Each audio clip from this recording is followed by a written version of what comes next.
ಆ ಊರೊಳಗೆ ಎಲ್ಲರೂ ಕೋಟ್ಯಾಧಿಪತಿಗಳೇ. ಇಂಥದ್ದು ಹೇಳ್ರಿ ಸರ್, ಜಗ್ ಕೇಳ್ತೀವಿ ಅಂತೀರ. ರೊಕ್ಕ ಗಳಿಸೋದಿದ್ದು ಹೇಳ್ರಿ, ನಿಮ್ಮನ್ನು ಮತ್ತೆ ನೋಡ್ರಿ ಬಿಟ್ಟು ಕೇಳಿ ನರ್ಗೊಂಡ್ಕಂತೀರಿ ನೀವು. ಇನ್ನು ಸುಳ್ಳು ಹೇಳಕತ್ತಿಲ್ಲ, ಬೇಕಾದ್ರೆ ನಿಮಗೆ ಸುಳ್ಳು ಹೇಳಕತ್ತಿಲ್ಲ ನಾನು. ಮಹಾರಾಷ್ಟ್ರದೊಳಗೈತಿ ಆ ಊರು. ಆ ಊರೊಳಗೆ ಅಕೌಂಟ್ ನಂಬರ್ಗಳನ್ನು ತೆಗೆದ್ರೆ 18 ವಯಸ್ಸಿನಿಂದ ಇರುವಂಥ ಹುಡುಗ ಹುಡುಗಿಯಿಂದ ಹಿಡ್ಕೊಂಡು 81 ವಯಸ್ಸಿನವರೆಗೆ ಇರುವಂಥ ಆ ಎಲ್ಲ ಹಿರಿಯರ ಹೆಸರೊಳಗೆ 1 ಕೋಟಿ ರೂಪಾಯಿ ಮೇಲೆ ರೊಕ್ಕ ಐತಿ. ಅದು ಕೋಟಿ ಊರು ಅಂತ ಕರೀತಾರೆ. ಇಂಥವು ಎಷ್ಟು ಹೇಳಬಲ್ಲೆ ನಿಮಗೆ ನಾನು, ಜಗ್ ಹೇಳಬಲ್ಲೆ ನಿಮಗೆ, ಜಗ್ ಹೇಳಬಲ್ಲೆ. ಇನ್ನೊಂದು ಊರೈತಿ, ಬಹುದೊಡ್ಡ ಆದರ್ಶವಾಗಿರುವಂಥ ಗ್ರಾಮ ಅದು. ಅವ್ರು ಏನು ಮಾಡ್ತಾರಂತಂದ್ರೆ ಹಳ್ಳಿಗಳಿಗೆ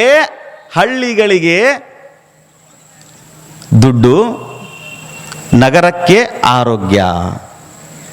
ಹಳ್ಳಿಗಳಿಗೆ ಆದಾಯ, ನಗರಕ್ಕೆ ಆರೋಗ್ಯ ಅನ್ನುವಂಥ ಯೋಜನೆಯನ್ನು ಇಟ್ಟುಕೊಂಡು 5 ಮಂದಿ ಹೆಣ್ಮಕ್ಳು ಹೋಗ್ತಾರಂತ. ಏನ್ರಿ 5 ಮಂದಿ ಹೆಣ್ಮಕ್ಳು. ಅವರು ಮುಂದಿನ ದಿನಮಾನದೊಳಗೆ ಈ ದೇಶದ ಪ್ರಧಾನಮಂತ್ರಿ ಅದ್ರಾಗ ಒಬ್ಬರು ಹಾಕಾರಂತ, ಈ ದೇಶದ ರಾಷ್ಟ್ರಪತಿ ಒಬ್ಬರು ಹಾಕಾರಂತ, ಈ ದೇಶದ ರಕ್ಷಣಾ ಸಚಿವರು ಒಬ್ಬರು ಹಾಕಾರಂತ. ಒಬ್ಬರು ಏನು ಮಾಡ್ತಾರಂತಂದ್ರೆ ಕಸಬರಿ ಹಿಡ್ಕೊಂಡು ಇಡೀ ದೇಶ ತುಂಬ ಅಡ್ಡಾಡ್ತಾರೆ. ಅಂದರೆ ಸ್ವಚ್ಛ ಭಾರತ ಅಭಿಯಾನ ಮಾಡಬೇಕು ಅಂತೇಳಿ ಇಂಥ ಕನಸುಗಳನ್ನು ಕಟ್ಟಿಕೊಂಡಿರ್ತಕ್ಕಂಥ ಹಲವಾರು ಗ್ರಾಮಗಳನ್ನು, 100 ಗ್ರಾಮಗಳ ಬಗ್ಗೆ ನಿಮಗೆ ಪರಿಚಯ ಮಾಡಿಕೊಡುವಲ್ಲೇ ಅದರ ಸಮಯದ ಕೊರತೆ ಐತಿ. ಅದರ ಜೊತೆಗೆ ಹೇಳುವಂಥ ವಿಷಯ ಬೇರೆ ಬೇರೆನೂ ಅದಾವು. ಅದಕ್ಕೆ ನಾನು ನಿಮ್ಮಲ್ಲಿ ಕೇಳ್ಕೊಳ್ಳೋದು ಏನಂತಂದರೆ, ಒಂದು ಗಿಡ ಹಚ್ಚಿದ್ರೆ, ಒಂದು ಮರ ಹಚ್ಚಿದ್ರೆ ಅದು ನಮಗೆ ಮತ್ತೆ ಮರಳಿ ಕೊಡ್ತೈತಿ. ಅದಕ್ಕಾಗಿ ಗಿಡ ಹಚ್ಚೋದ್ರಿಂದ ಕ್ರಾಂತಿಯನ್ನು ಮಾಡೋರನ್ನ ಕೇಳಿದ್ರಿ. ನಾವು ಬೆಳೆದಿರುವಂಥದ್ದು ಒಂದು ಊರೈತಿ ನಿಮ್ಗೆ, ಅದನ್ನು ಹೇಳ್ಕೊಂತ ಒಂದು ಮತ್ತೆ ಟೈಮ್ ಆಕೈತಿ ಅಲ್ರಿ. ಗೋಧಿ ಬೆಳೆಯವ್ರು ಯಾರು? ನೀವೆಲ್ಲರೂ ಬಹುಮುಖ್ಯವಾಗಿ ಏನು ಬೆಳೆ ಬೆಳಿತೀರಿ? ಏನು ಹೇಳೋದೈತೆ? ಜೋಳ ಬೆಳಿತೀವಿ, ಹೌದಲ್ಲ? ಅದ್ರ ಮೇಲೆ ಕಡ್ಲಿ ಬೆಳಿತೀವಿ, ಗೊಂಜಾಳ ಬೆಳಿತೀವಿ, ಗೋಧಿ ಬೆಳಿತೀವಿ, ಮೆಣಸಿನ್ಕಾಯಿ ಬೆಳಿತೀವಿ. ಹೀಗೆ ಹಲವಾರು ಬೆಳೆಗಳನ್ನು ನಾವು ಬೆಳಿತೀವಿ. ನೀವು ಗೋಧಿ ಹಿಟ್ಟು ಯಾವ್ದು ಬಳಸ್ತೀರಿ? ಚಪಾತಿ ಅಲ್ಲ, ಚಪಾತಿ ಮಾಡ್ಕೊಂಡು ತಿಂತೀರಿ, ಒಪ್ಕೊತೀನಿ. ಈ ಗೋಧಿ ಹಿಟ್ಟು ಅಂಗಡಿಯಾಗ ತೊಗೊಂಬಂದಿರ್ತೀರಲ್ಲ, ಯಾರು ತೊಗೊಂಬರ್ತೀರಿ? ಆಶೀರ್ವಾದ, ಎಲ್ಲರಿಗೂ ಆಶೀರ್ವಾದ. ಆ ಹಿಟ್ಟು ಎಲ್ಲಿ ತಯಾರಾಗಿ ಬರ್ತದೆ ಗೊತ್ತೈತಿ ನಿಮಗೆ? ನಿಮ್ಮೂರೊಳಗೆ ಗೋಧಿ ಬೆಳಿತೈತಿ. ನಿಮ್ಮೂರನ್ನ ಗೋಧಿ ನಿಮ್ಮೂರಾಗಿಂದ ಟ್ರೈನ್ಯಾಗ ಹೋಗತಿ, ಅದು ಗುಜರಾತ್ ರಾಜಸ್ಥಾನಕ್ಕೆ ಹೋಗತಿ. ಆ ಗುಜರಾತ್ ರಾಜಸ್ಥಾನದಿಂದ ಆಶೀರ್ವಾದ ಆಟ ಇಲ್ಲಿಗೆ ಬರ್ತತಿ. ಅಲ್ಲ, ನಿಮ್ಮ ಗೋಧಿ ಅಲ್ಲಿ ಮಠ ಹೋಗಿ ಇಲ್ಲಿ ಮಠ ಹಿಟ್ಟಾಗಿ ಯಾಕೆ ಬರಬೇಕು ಅನ್ನುವಂಥ ಪ್ರಶ್ನೆಯನ್ನು ಹಾಕ್ಕೊಂಡ್ರಿ, ನಿಮಗೆ ಗೊತ್ತಾಗತ್ತೆ ಜೀವನ ಹೆಂಗೆ ಅಂತ ಹೇಳಿ. ಅದಕ್ಕಾಗಿ ಅಂಥಂತೆಲ್ಲ ವಿಷಯಗಳನ್ನು ನಮಗೆ ಹೇಳ್ತೀನಿ. ನಮ್ಮತನವನ್ನು ನಾವು ತಿಳ್ಕೊಳ್ಳೋದು, ನಮ್ಮ ಅಂತರಂಗವನ್ನು ಓಪನ್ ಮಾಡ್ಕೊಳ್ಳೋದು. ಅದಕ್ಕಾಗಿ ಜೀವನದ ವ್ಯವಸ್ಥೆ ಭಾಳ ಸುಂದರವಾಗಿ ಆಗಿತ್ತು. ನಿಜವಾಗಲೂ ನಾನು ಪ್ರವಚನ ಇಲ್ಲೇನು ಹೇಳಕ್ಕೆ ಬಂದೇನಲ್ಲ, ಎಷ್ಟು ಸಾಧ್ಯ ಐತಿ ಅಷ್ಟು ಪ್ರಾಕ್ಟಿಕಲ್ ಹೋಗ್ತೀನಿ ನಾನು. ಕಲ್ಪನಾತೀತದ ಕಥೆಗಳನ್ನು ನಿಮ್ಮ ಮುಂದೆ ತರಕ್ಕೆ ಇಷ್ಟಪಡ್ತೀನಿ ನಾನು. ಯಾಕೆ ಅದನ್ನು ಪ್ರಾರಂಭ ಮಾಡೀನಿ ಅಂತಂದರೆ, ನಮ್ಮ ಮಕ್ಕಳಿಗೆ ವಾಸ್ತವ ಸ್ಥಿತಿಗಳು ತಿಳಿಬೇಕು. ನಮ್ಮ ಮಕ್ಕಳಿಗೆ ಈ ಜಗತ್ತಿನೊಳಗೆ ಏನು ನಡೆಯಕತ್ತತ್ತೆ ಅನ್ನೋದು ಗೊತ್ತಾಗಬೇಕು. ನಮಗೆ ಗೊತ್ತಿರೋದೊಂದೇ, ಜಗತ್ತು ಭಾಳ ಮುಂದೆ ಹೊಂಟತಿ, ನಾವು ಭಾಳ ಬೆಳೆದೇವೆ. ಅಯ್ಯ, ಜಗ್ ಮುಂದುವರೆದಿರಿ, ಜಗ್ ಬೆಳೆದಿರಿ. ಯಾರು ಬ್ಯಾಡಂದಾರ ನಿಮಗೆ? ಇವತ್ತಿಗೂ ಒಂದು ಕಂಪ್ಯೂಟರ್ನೊಳಗೆ ನೀವು ತಿನ್ನುವಂಥ ಅಕ್ಕಿ ಕಂಡು ಹಿಡಿಯೋಕ್ಕಾಗವಲ್ದು. ಭೂಮಿ ತಾಯಿಗೆ 1 ಕಾಳು ಹಾಕಿದ್ರೆ 100 ಕಾಳು ಕೊಡ್ತಾಳ. ನಿಮ್ಮ ಕಂಪ್ಯೂಟರ್ನಾಗ ಕೈ ಹಾಕಿದ್ರೆ ನಿಮ್ಮ ತಲೆಯಾಗ ಇರುವಂಥ ರಕ್ತ ಬುದ್ಧಿ ತಗೊಂತತಿ. 100 ಕಾಳು ಎಂದೂ ಕೊಡೋಕೆ ಸಾಧ್ಯನೇ ಇಲ್ಲ. ಸಾಧ್ಯ ಐತೇನ್ರಿ? ಸಾಧ್ಯ ಇಲ್ಲ. ಭೂಮಿ ತಾಯಿ ಮಾತ್ರ ಕೊಡಬಲ್ಲದು. ಒಂದು ಗಿಡ, ಹುಣಸಿ ಗಿಡ ಹಚ್ಚಿದ್ರೆ, ಅಲ್ಲಿ ಹಚ್ಚಿದ್ದು ಪಿಪ್ಲಾಂತರಿ ಒಳಗೆ ಹುಣಸಿ ಗಿಡ, ಚಿಕ್ಕು ಗಿಡ, ಬಾರಿ ಗಿಡ ಇಂಥವು ಹಣ್ಣು ಮಾರಿ 1000 ಕೋಟಿ ರೂಪಾಯಿ ಗಳಿಸ್ಯಾರ ಅವರು. ಎಷ್ಟು? ಹಣ್ಣು ಮಾರಿ 1000 ಕೋಟಿ ರೂಪಾಯಿ ಗಳಿಸ್ಯಾರ. ಅಂದ್ರೆ ನಮ್ಮ ಜೀವನನ ನಾವು ಹೆಂಗೆ ತೊಗೊಂಡು ಹೋಗಬೇಕು ಅನ್ನುವಂಥದ್ದನ್ನು ನೀವು ವಿಚಾರ ಮಾಡಿರಿ ಅನ್ನುವಂಥ ಮಾತನ್ನು ತಮ್ಮೆಲ್ಲರಿಗೂ ತಿಳಿಸ್ತಾ, ಇಲ್ಲಿ ನೋಡ್ರಿ, ನಮ್ಮ 8 ಜನ ಗೆಳೆಯರು ಇರ್ತಾರಂತ. ಆ 8 ಜನ ಗೆಳೆಯರು ನಮ್ಮ ಜೀವನದಲ್ಲಿ ಎಷ್ಟು ಬಹುಮುಖ್ಯವಾದಂತಹ ಪಾತ್ರವನ್ನು ವಹಿಸ್ತಾರೆ ಅಂತಂದರೆ, ನಾವೆಲ್ಲರೂ ಸುಖಿಯಾಗಿರಬೇಕು ಅಂತಂದರೆ, ನಾವೆಲ್ಲರೂ ನೆಮ್ಮದಿಯಿಂದ ಇರಬೇಕು ಅಂತಂದರೆ ಆ 8 ಜನ ಗೆಳೆಯರು ನಮ್ಮ ಜೀವನದಾಗ ಬಂದ ಹೊಕ್ಕಾರಂತ. ಅವರು ಇಲ್ಲದೇ ನಮ್ಮ ಜೀವನ ಪರಿಪೂರ್ಣ ಆಗೋದೇ ಇಲ್ಲ ಅಂತ ಹೇಳ್ತಾರೆ. ಹಾಗಾದರೆ ಆ 8 ಜನ ಯಾರು? ಬರುತ್ತಾ ಹೋಗುತ್ತಾ ಇರುವರು ಇಬ್ಬರು. ನೆನಪಿಟ್ಟುಕೊಳ್ರಿ, ಬರುತ್ತಾ ಹೋಗುತ್ತಾ ಇರುವರು ಇಬ್ಬರು, ಬಂದರೆ ಹೋಗದೇ ಇರುವವರು ಇಬ್ಬರು. ಬಂದ್ರಂದ್ರೆ ಹೋಗಂಗ ಇಲ್ಲಂತವ್ರು, ಬಂದರೆ ಹೋಗದೆ ಇರುವವರು ಇಬ್ಬರು, ಕರೆಯಿಸಿಕೊಂಡು ಬರುವರು ಇಬ್ಬರು ಅಂತೆ. ಕರೆಯಿಸಿಕೊಂಡು ಬರುವರು ಇಬ್ಬರು, ಕರೆಯದೆ ಬರುವವರು ಇಬ್ಬರಂತ. ಹಾಗಾದರೆ ಈ 8 ಜನ ನಮ್ಮ ಜೀವನದಲ್ಲಿ ಯಾವ ಪಾತ್ರಗಳನ್ನು ವಹಿಸ್ತಾರೆ? ಅದು ಸ್ವಾಮಿಗಳ ಜೀವನನೇ ಆಗಿರ್ಬೋದು, ಕಲಾವಿದರ ಜೀವನನೇ ಆಗಿರ್ಬೋದು, ಒಬ್ಬ ರೈತನ ಜೀವನ ಆಗಿರ್ಬೋದು, ಹೆಣ್ಮಕ್ಳ ಜೀವನ ಆಗಿರ್ಬೋದು, ಗಂಡ್ಮಕ್ಳ ಜೀವನನೇ ಆಗಿರ್ಬೋದು. ಎಲ್ಲರ ಜೀವನದೊಳಗೆ ಇವರು ಬಂದು ಹೋಗತ್ತಾರಂತ. ಆ 8 ಜನರ ಗೆಳೆಯರ ಪಾತ್ರ ನಮ್ಮ ಜೀವನದೊಳಗೆ ಭಾಳ ಬಹುಮುಖ್ಯವಾಗಿರ್ತದಂತೆ. ಹಾಗಾದರೆ ಸುಖಿಯಾದ ಜೀವನವನ್ನು ಕಳಿಬೇಕಾಗಿತ್ತು ಅಂದರೆ, ನೆಮ್ಮದಿಯಾದಂತಹ ಜೀವನವನ್ನು ಕಳಿಬೇಕಾಗಿತ್ತು ಅಂದರೆ, ಯಾವುದು ಬರಲಿ ಯಾವುದು ಹೋಗಲಿ, ಯಾವುದು ಬಂದ್ರೂ ಆ ಭಗವಂತನ ನಾಮಸ್ಮರಣೆಯನ್ನು ಮಾಡ್ತಾ ನಮ್ಮ ಜೀವನವನ್ನು ಸಾಗಿಸಬೇಕು ಅನ್ನುವಂಥದ್ದು ಇದು ಅಂತಿಮ ಸತ್ಯ. ಹಾಗಾದರೆ ಬರುತ್ತಾ ಹೋಗುತ್ತಾ ಇರುವರು ಇಬ್ಬರು ಯಾರಪ್ಪ ಅಂತಂದ್ರೆ, ಒಂದು ಶ್ರೀಮಂತಿಕೆ ಮತ್ತು ಬಡತನ ಅಂತ ಹೇಳ್ತಾರೆ. ಇದು ಬರುತ್ತಾ ಹೋಗುತ್ತಂತ, ಇದು ಯಾವತ್ತೂ ಶಾಶ್ವತ ಅಲ್ಲ ಅಂತ ನಾ ಹೇಳೋದು ಅರ್ಥ ಆಗತ್ತಲ್ಲ ನೀವು. ಶ್ರೀಮಂತಿಕೆ ಬಡತನ ಅನ್ನುವಂಥದ್ದು ಬರುತ್ತಾ ಹೋಗುತ್ತಂತ, ಇದು ಶಾಶ್ವತ ಅಲ್ಲೇ ಅಲ್ಲ ಅಂತ ಹೇಳ್ತಾರೆ ಅವರು. ಈ ಗೆಳೆಯರೇನಿ ಬ್ರದರಲ್ಲಿ ಇವರು ಬಡತನ ಸಿರಿತನ. ಯಾವಾಗ ಬಡವ ಶ್ರೀಮಂತ ಅಕ್ಕನಂತ ಗೊತ್ತಾಗಂಗಿಲ್ಲ, ಯಾವಾಗ ಶ್ರೀಮಂತ ಬಡವ ಅಕ್ಕನಂತ ಗೊತ್ತಾಗಂಗಿಲ್ಲ. ಇವ್ರು ಬರ್ಕೋಂತ ಹೋಗ್ಕೋಂತ ಇರ್ತಾರಂತೆ ಇಬ್ರು ಗೆಳೆಯರು. ಇವ್ರು ಹೆಂಗಂತಂದ್ರೆ ಹಗಲಿದ್ದಂಗೆ ರಾತ್ರಿ ಇದ್ದಂಗೆ, ಸೂರ್ಯ ಅಸ್ತ ಸೂರ್ಯ ಉದಯ, ಇವರು ಬರೋರು ಹೋಗೋರು ಇವರು. ಆದರೆ ಇವ್ರನ್ನ ಶಾಶ್ವತವಾಗಿ ಇಟ್ಕೊಳ್ಳೋದು ಸಾಧ್ಯನೇ ಇಲ್ಲ.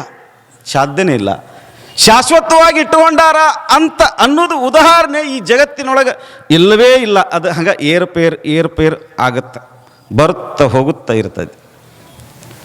ಒಂದು ಸಾರಿ ಕೈಲಾಸ ಗೊತ್ತಲ್ಲ ನಿಮಗೆ? ಕೈಲಾಸ ನೋಡಿರಿ ಯಾರು? ಯಾಕ್ರಿ ಅಜರ್ ಒಮ್ಮಕ್ಳು ಕೈಲಾಸ ನೋಡಿರಿ ಅಂತ ಕೇಳ್ತೀರಿ ನೀವು. ಕೈಲಾಸದೊಳಗೆ ಒಂದು ಚರ್ಚೆ ನಡೆದಿತ್ತಂತ. ಅಲ್ಲಿ ಲಕ್ಷ್ಮಿ ಮತ್ತು ಸರಸ್ವತಿ ಇಬ್ಬರು ಇದ್ರಂತ. ಆ ಲಕ್ಷ್ಮಿ ಸರಸ್ವತಿಯರಿಬ್ಬರು ಏನು ಮಾಡಕತ್ತಿದ್ರು ಅಂತಂದ್ರೆ, ಕುಂತ್ಕೊಂಡು ಚರ್ಚೆ ಮಾಡಕತ್ತಿದ್ರಂತ. ಮಾಡುವಂಥ ಸಂದರ್ಭದೊಳಗೆ ನಾರದ ಮಹರ್ಷಿಗಳು ಅಲ್ಲಿ ಬಂದ್ರಂತ. ನೋಡ್ರಿ, ಯಾರು? ನಾರದ ಮಹರ್ಷಿಗಳು ಬಂದ್ರಂತ. ನಾರದ ಮಹರ್ಷಿಗಳು ಅಂತಂದ್ರೆ ಒಂದ ಕಡೆ ಇರೋರಲ್ಲ ಅವರು. ಭೂಲೋಕ, ಮರ್ತ್ಯಲೋಕ, ಪಾತಾಳ ಲೋಕ, ಎಲ್ಲೆಲ್ಲದವಲ್ಲ ದೇವಲೋಕ, ಎಲ್ಲದ್ರಾಗೂ ಇರೋರು ಅವರು. ಹೇಳಿ ಕೇಳಿ ಏನು ಅವ್ರ ಹೆಸರು? ನಾರದ ಮಹರ್ಷಿಗಳು.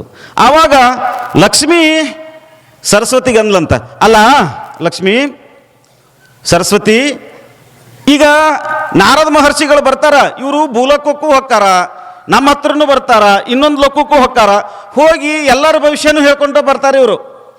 ಹಾಗಾದ್ರೆ ನಮ್ಮ ಭವಿಷ್ಯ ಏನೈತೆ ಅಂತ ನಾವು ಕೇಳೋನಲ್ಲ ಅಂದ್ರೆ ಅವರಿಬ್ರು. ಆವಾಗ ಇನ್ನೇನು ಹತ್ರ ಬರುವಂಥ ಸಂದರ್ಭದಲ್ಲಿ ನಾರದ ಮಹರ್ಷಿಗಳಿಗೆ ನಮಸ್ಕಾರ ಅಂತ ಹೇಳಿ ಇಬ್ಬರು ನಮಸ್ಕಾರವನ್ನು ಮಾಡಿದ್ರಂತ. ಅಲ್ಲೇ ನಿಂತ್ಕೊಂಡು ಅವರು ತಿರ್ಗಾ ನಮಸ್ಕಾರ ಮಾಡಿದ್ರಂತ. ಏನಿಲ್ಲ ನಾರದ ಮಹರ್ಷಿಗಳೇ, ನೀವು ಎಲ್ಲರಿಗೂ ಭವಿಷ್ಯ ಹೇಳ್ತೀರಿ, ಅದ್ರ ಜೊತೆಗೆ ಎಲ್ಲರ ಜೀವನದ ಚಿತ್ರಗಳನ್ನು ಬಿತ್ತರಿಸ್ತೀರಿ, ನಮ್ಮ ಜೀವನದ ಭವಿಷ್ಯವನ್ನು ನೀವು ಹೇಳಿರಲ್ಲ ಅಂತ ಹೇಳಿ ಅವ್ರಿಗೆ ಎರಡು ಎಡಗೈನ ಮುಂದೆ ಕೊಟ್ರಂತ. ಆವಾಗ ನಾರದ ಮಹರ್ಷಿಗಳು, ಆಯಿತು ನಿಮ್ಮ ಭವಿಷ್ಯವನ್ನು ಹೇಳ್ತೀನಿ, ನಾನು ಹೇಳಂಗಿಲ್ಲ ಅನ್ನಂಗಿಲ್ಲ, ಆದರೆ ನಿಮ್ಮ ಕೈ ನೋಡಿ ನಾನು ಭವಿಷ್ಯ ಹೇಳಂಗಿಲ್ಲ ಅಂದ್ರಂತವ್ರು. ನಿಮ್ಮ ಕೈ ನೋಡಿ, ಇಬ್ಬರದು ಕೈ ನೋಡಿ ಭವಿಷ್ಯ ಹೇಳಕ್ಕೆ ಬರಂಗಿಲ್ಲ, ನಿಮಗೆ ಭಾಳ ಅರ್ಥಕತೆವ ಅದು.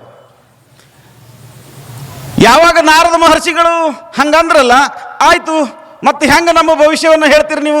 ಏನಿಲ್ಲ, ನೀವಿಬ್ಬರು ಒಂದು 10 ಹೆಜ್ಜೆ ಹಿಂಗೆ ಹೋಗ್ರಿ, 10 ಹೆಜ್ಜೆ ಹಿಂಗೆ ಬರ್ರಿ, ನಡ್ಕೊಂತ ಹೋಗೋದು ನೋಡಿ ನಿಮ್ಮಿಬ್ಬರು ಭವಿಷ್ಯವನ್ನು ಹೇಳ್ತೀವಿ ಅಂತೇಳಿ ನಾರದ ಮಹರ್ಷಿಗಳು ಹೇಳಿದ್ರಂತೆ. ಆವಾಗ ಲಕ್ಷ್ಮಿ ಬಂದ್ಲಂತ. ಲಕ್ಷ್ಮಿ ಬಂದ್ಲಂತ, ಒಂದು 8-10 ಹೆಜ್ಜೆ ಹಿಂಗೆ ಹೋದ್ಲಂತ, 8-10 ಹೆಜ್ಜೆ ಹಿಂಗೆ ಬಂದ್ಲಂತ, ನಡ್ಕೊಂತ ಹಿಂಗೆ ಹೋಗಿ ಹಿಂಗೆ ಬಂದ್ಲಂತ. ಆವಾಗ ನಾರದ ಮಹರ್ಷಿಗಳು ಹೇಳಿದ್ರಂತ, ನೋಡುವ ನೀ ಏನದಿಯಲ್ಲ, ನೀನು ಬರುವಾಗ ಭಾಳ ಖುಷಿ ಆಕತಿ. ಏನು ಲಕ್ಷ್ಮೀ ಇದೆಯಲ್ಲ, ನೀನು ಬಂದಿ ಅಂದ್ರೆ ಭಾಳ ಖುಷಿ, ಆದ್ರೆ ಹೋಗುವಾಗ ಭಾಳ ದುಃಖ ಅಂದ್ರಂತವ್ರು. ಅರ್ಥ ಆತಲ್ಲ ನಿಮಗೆ? ಅಂದ್ರೆ ಶ್ರೀಮಂತಿಕೆ ಅನ್ನುವಂಥದ್ದು ಬರುವಾಗ ಬಹಳ ಸಂತೋಷವನ್ನು ಕೊಡ್ತತೆ. ಅದೇ ಶ್ರೀಮಂತಿಕೆ ನಮ್ಮನ್ನು ಬಿಟ್ಟು ಹೊಂಟು ಅಂತಂದ್ರೆ ಅದು ಬಹಳ ದುಃಖವನ್ನು ಕೊಡ್ತತೆ ಅಂತ ಹೇಳಿದ್ರಂತೆ ನಾರದ ಮಹರ್ಷಿಗಳು. ಆವಾಗ ದೊಡ್ಡವ್ರು ನೀವು ಹೇಳ್ತೀರಂದ್ರೆ ಇದ್ರೂ ಇರ್ಬೋದು ಬಿಡ್ರಿ ಅಂದ್ಲಂತಕಿ. ಯಾರು? ಲಕ್ಷ್ಮಿ. ಶ್ರೀಮಂತಿಕೆ ಅನ್ನುವಂಥದ್ದು ಯಾವತ್ತೂ ಶಾಶ್ವತವಲ್ಲ. ಲಕ್ಷ್ಮಿ, ನಿನ್ನ ಭವಿಷ್ಯ ಹೇಳಬೇಕು ಅಂತಂದ್ರೆ ನೀನು ಬರುವಾಗ ಬಹಳ ಆನಂದ. ನೋಡ್ರಿ, ನೀವು ಎಲ್ಲರೂ ಒಂದಿಷ್ಟು ರೊಕ್ಕ ಗಳಿಸಿದ್ನಂದ್ರೆ, ಬರಬಾರ್ದ ಒಂದಿಷ್ಟು ಏನಾರ ಹೆಂಡತಿ ಕಡೆಯಿಂದ ಆಸ್ತಿ ಬಂದು ರೊಕ್ಕ ಬಂದಿದ್ರ, ಇಲ್ಲಪ್ಪ ಎಲ್ಲೋ ಹೋಗುವಾಗ ಗುರುಗಳ ಆಶೀರ್ವಾದದಿಂದ ಒಂದಿಷ್ಟು ರೊಕ್ಕ ಬಂದಿತ್ತು, ಭಾಳ ಖುಷಿ. ಹೋಲ್ ನಮ್ಮ ರೈತರಿಗೆ ಚಲೋ ಉಳ್ಳಾಗಡ್ಡಿ ರೇಟ್ ಹತ್ತಿತ್ತಂದ್ರ, ಇಲ್ಲ ಅಂದ್ರೆ ಕಡ್ಲಿಗೆ ಗೊಂಜಾಳಕ್ಕೆ, ಈ ವರ್ಷ ಗೊಂಜಾಳ ಭಾಳ ಚಲೋ ಆಗ್ಯಾವ ನಿಮ್ಮ ಊರಾಗ, ಹೌದಲ್ಲ? ಒಂದೊಂದು ಚೀಲ ಕೊಡ್ತೀರಿ ನನಗೂ? ಬಾ ಬಂದು ಇನ್ನು 6 ದಿವಸ ಐತಿ ಹೇಳಿ ಸುಮ್ಮನೆ ಹೋಗ್ಬಾರದ? ಗೊಂಜಾಳಕ್ಕೆ ಭಾಳ ಚಲೋ ರೇಟ್ ಐತಿ ಈಗ, ಹೌದಲ್ಲ? ಗೊಂಜಾಳಕ್ಕೆ ಭಾಳ ಚಲೋ ರೇಟ್ ಐತಿ, ಹುಯ್ ಅಂತ ಹೇಳಿ ಈ ವರ್ಷ ರೇಟ್ ಐತಿ ಅಂತೇಳಿ ಮುಂದಿನ ವರ್ಷ ಅದನ್ನ ಹಾಕಿಬಿಡೋದು. ಗೊಂಜಾಳಕ್ಕೆ ರೇಟ್ ಬಂದಾಗ ಭಾಳ ಖುಷಿ, ಬಂಗಾರಕ್ಕೆ ಕಡಿಮೆ ರೊಕ್ಕಕ್ಕೆ ತಗೊಂಡು ಹೆಚ್ಚಿಗೆ ಹೊಂಡ್ತು ಅಂತಂದ್ರೆ ಭಾಳ ಖುಷಿ. ಎದರಾಗ ನಾವು ಇನ್ವೆಸ್ಟ್ಮೆಂಟ್ ಮಾಡಿ ರೊಕ್ಕ ಬರಾಕತ್ತಂದ್ರೆ ಭಾಳ ಖುಷಿ. ಮರ್ಮಾಗಾತ್ ಬಡ್ದು ಬಡಿಬಾರ್ದ ಒಮ್ಮೆ ತೆಲಿಗೆ ಬಡಿತು ಅಂತಂದ್ರೆ ಆಕೆನ ಹೊಳ್ಳಿ ಹೊಕ್ಕಲ್ಲ ಲಕ್ಷ್ಮಿ. ಆಗುವಂಥ ದುಃಖ ಅದು ಘನಘೋರ ಘನಘೋರ.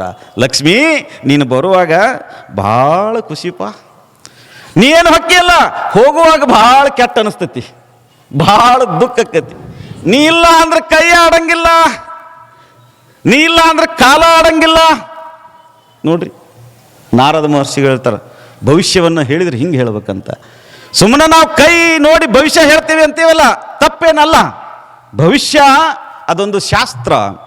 ವೇದ ಉಪನಿಷತ್ತುಗಳಲ್ಲಿ ಭವಿಷ್ಯ ಹೇಳೋದಿದಿಲ್ಲ, ಜ್ಯೋತಿಷ್ಯ ಇದೆಯಲ್ಲ, ಅದು ನಮ್ಮ ಭಾರತೀಯ ಸಂಸ್ಕೃತಿ. ಅದನ್ನು ಯಾವತ್ತೂ ನಾವು ಟಿಂಗಲ್ ಮಾಡಕ್ಕೆ ಹೋಗಲೇಬಾರದು. ಆದರೆ ನಾರದ ಮಹರ್ಷಿಗಳು ಹೇಳುವಂಥ ಭವಿಷ್ಯ ಇದೆ ಇಲ್ಲ, ಇದು ಜೀವನದ ಭವಿಷ್ಯ. ಇದು ಏನಪ್ಪ ಅಂತಂದ್ರೆ ನಮ್ಮ ಜೀವನವನ್ನು ನಡೆಸುವಂಥ ವ್ಯವಸ್ಥೆಯ ಒಂದು ಭಾಗದ ಭವಿಷ್ಯ ಇದೆ ಹೇಳ್ತಾರವರು. ಬರುತ್ತಾ ಹೋಗುತ್ತಾ ಇರುವರು ಇವರಿಬ್ಬರು ಗೆಳೆಯರು. ಬಡತನ ಬರಬಾರ್ದ ಬಂತು ಅಂತಂದ್ರೆ ಕಣ್ಣೀರೊಳಗೆ ಕೈ ತೊಳಿಬೇಕಾಗತ್ತೆ. ನಾವು ಮಾಡಿರುವ ತಪ್ಪಿನಿಂದ ಲಕ್ಷ್ಮಿ ಬಂದ್ರೆ ಆಕಿನ ಉಳಿಸ್ಕೊಳ್ಳೋದಿದೆಯಲ್ಲ, ಅಷ್ಟು ಸರಳ ಕೆಲಸ ಅಲ್ಲ. ಒಬ್ಬರ ಕಡೆ ನಿಂತಿರುವಂಥ ಉದಾಹರಣೆನೇ ಇಲ್ಲ. ಆಕಿ ಚಂಚಲ ಚಂಚಲ. ಅದಕ್ಕೆ ಯಾರು ಲಕ್ಷ್ಮಿನ ನಂಬಂಗಿಲ್ಲ. ನಂಬೋದು ಯಾರನ್ನ ಅಂತಂದ್ರೆ ಹೇಳ್ತೀನಿ ನಿಮ್ಗೆ ಮುಂದೆ. ಹಾಗಾದ್ರೆ ಲಕ್ಷ್ಮಿ ಬೇಡ ಮತ್ತೆ ಯಾರಿಗೂ?